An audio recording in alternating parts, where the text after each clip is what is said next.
this time, Myra. It's a great time in Michigan basketball history. The championship, 1989. And that was a great year in Michigan sports. Michigan won the Rose Bowl.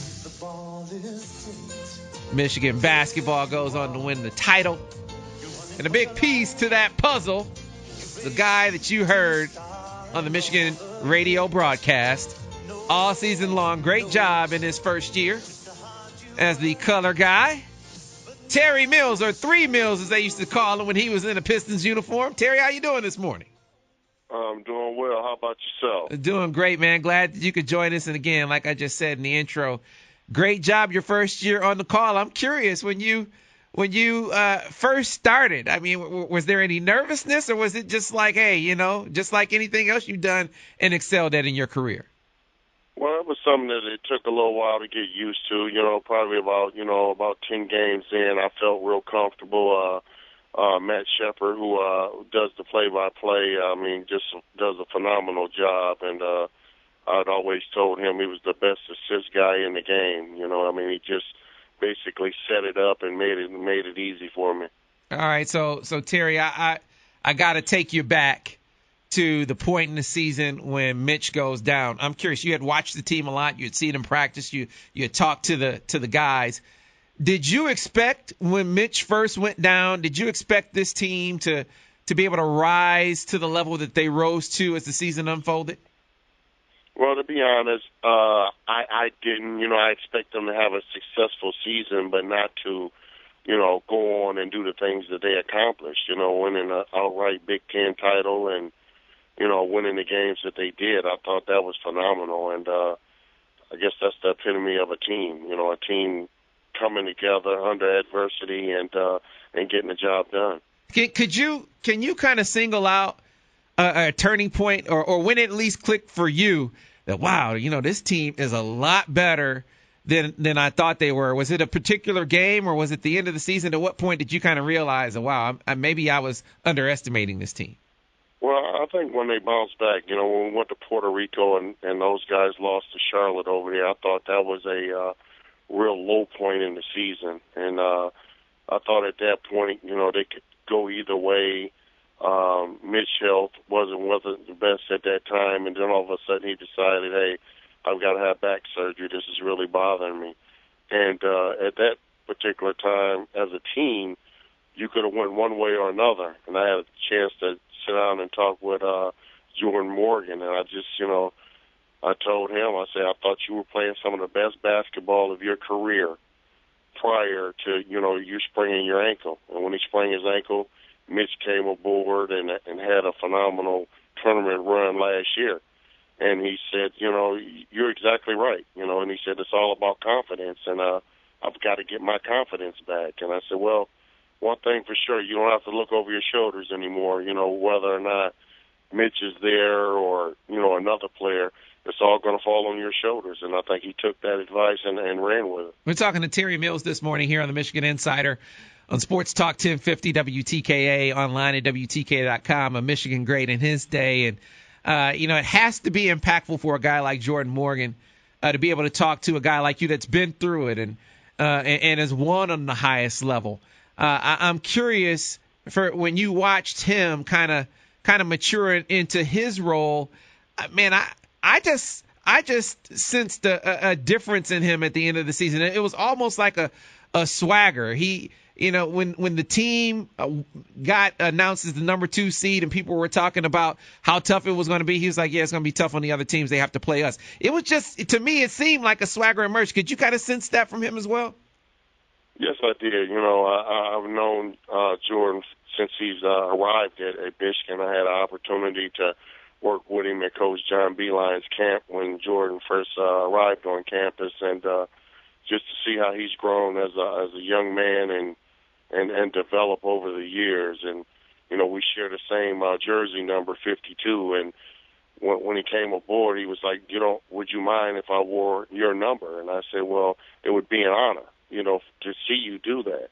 And we kept in close contact, and like I said, just to watch him grow and come from where he was when he first arrived on campus to where he ended up, I thought that was beautiful.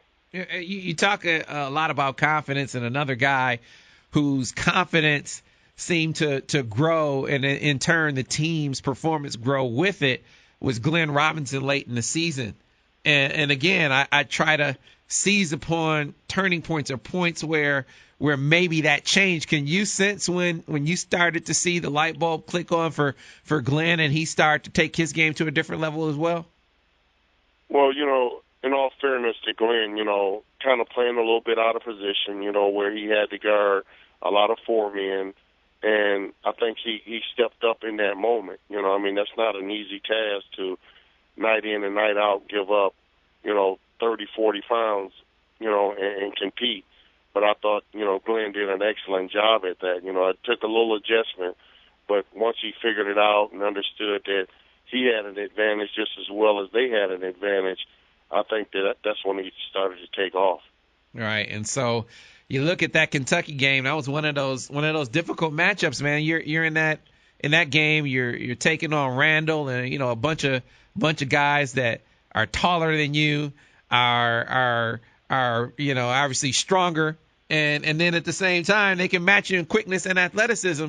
And so Glenn, he was overmatched, and yet Michigan wins that or loses that game by a 3-pointer at the buzzer. I think a lot of people were surprised by that. Yeah, I think they were. And one thing that I think I've learned all year long, being around this staff and the way Coach Beeline coaches is that, I always had that theory that if you get out rebounded and you pound a team on the boards the way teams would pound Michigan. Arizona did it, and then all of a sudden you got Kentucky that did it, Texas did it. That, in my eyes, I always thought that means that, hey, you basically get beat. Mm-hmm. And to have a team and actually go on and win games, talk about the Arizona game, Michigan gives up, 17, 18 offensive rebounds, lose it right in the last minute.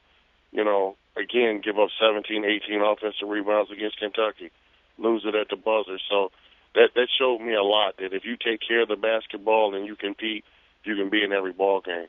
We're talking to Terry Mills this morning here on the Michigan Insider on Sports Talk 1050 WTKA, online at WTKA.com. So Terry, I kind of want to put you in the position of being a guy that is in the position that Nick, Glenn, and Mitch are in right now, and you're thinking about your future, whether you should come back or go. Kind of give me what are the things you consider?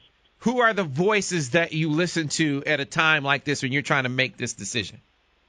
Well, I think it's a tough decision overall, and I spoke to those guys individually after the season, and I just told them I wish them the best. I told them that I support you 100% in whatever you decide to do, but I said what's most important is that you make that decision. Don't allow anyone else to make that decision, because that's the decision you're going to have to live with. And I won't tell you one way or another what to do. I'll be honest to you, if you got a question for me about the NBA, because I've been on that stage, then I'll be 100% honest with you, and I'll tell you the truth, because I don't have a hidden agenda. I don't want anything out of this. I just want to see these players do the best and be the best they can. Mm-hmm. And it's gonna be a tough decision, and I think overall, my opinion is that Nick is player of the year. I think anything that Nick's going to learn from here on out is going to be mental. I think as far as the NBA is concerned, he's going to be who he's going to be. Nick is going to be a guy that can put it on the deck, spot up, make shots, shoot three-point shots.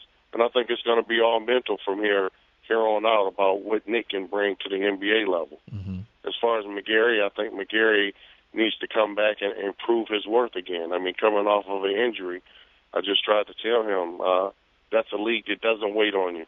If you're injured and you come in injured, hey, they'll move on to the next guy. So I think that he has to really think about that. That was my opinion with him. And with Glenn, I just think that he can get so much better, with his ball handling and putting the ball on the deck as he started to show at the end of the season. But, like I said, that's those guys' decisions. I support them 100%, and whatever they decide to do. All right, great stuff as always, Terry. And I want to take this opportunity, man, because I know being a big-time basketball guy outside of Michigan basketball. I know you watch a lot of high school basketball as well, man. I'm curious your thoughts on some of the top kids in the state. You were the number one guy, arguably the number one guy in the country. I think they only back at that time. I think maybe it was only J.R. Reed they had rated ahead of you. I'm curious what you think of some of the guys that you've seen around the state this year. Guys like Josh Jackson and Cassius Winston. What do you think of some of the big time players you've seen on the scene in high school these days? Yeah, those are big time players that you mentioned there, and I think that the sky's the limit for those guys. I just think that I reached out to those guys and had a chance to talk at Tim McCormick's basketball camp, and I told those guys the same thing. It's your decision.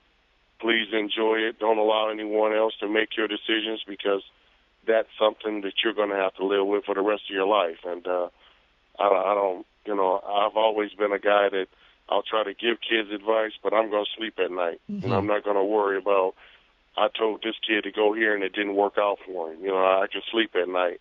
And I think that that's what they have to concentrate on is, doing things that they need to do to get better at the next level.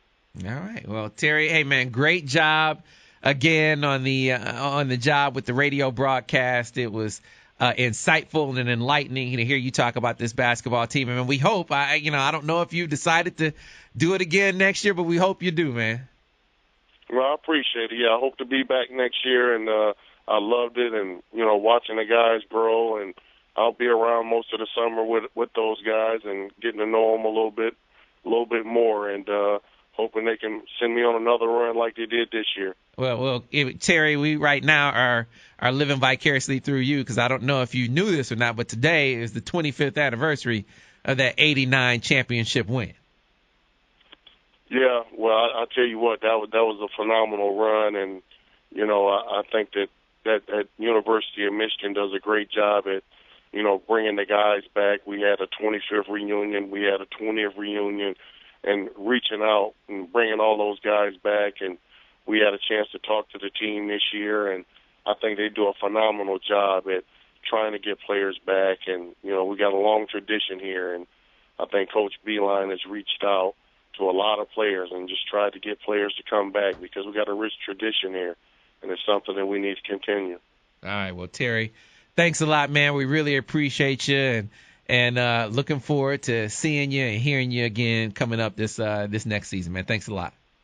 Well, I appreciate it. Anytime. All right, thanks a lot. That was Terry Mills, 3 Mills, Sugar. I mean, there's so many nicknames for Terry. You talk about a guy that can give you insight, as a guy that's been through the process, and we all know his lineage, nephew, cousin, the Long family, John Long, Grant Long.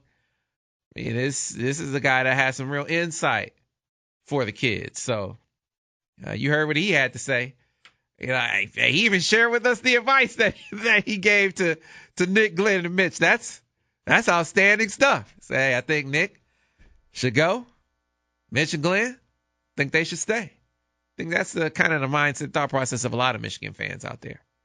We'll see what those guys think in the coming days and weeks. We got to get to a break. Back on the other side, Go Blog Roundtable here on the Michigan Insider on Sports Talk 1050 WTKA, Ann Arbor, a Cumulus station. Michigan's ball. They've got an opportunity here now to win it. They've got to hurry. 5 seconds. Robinson goes and out. Foul called with 3 seconds. A foul against Seton Hall with 3 seconds. Ramil Robinson, the point guard, with an opportunity to put Michigan ahead. It's a 1-and-1. He'll shoot the front end right here and get a second free throw if successful.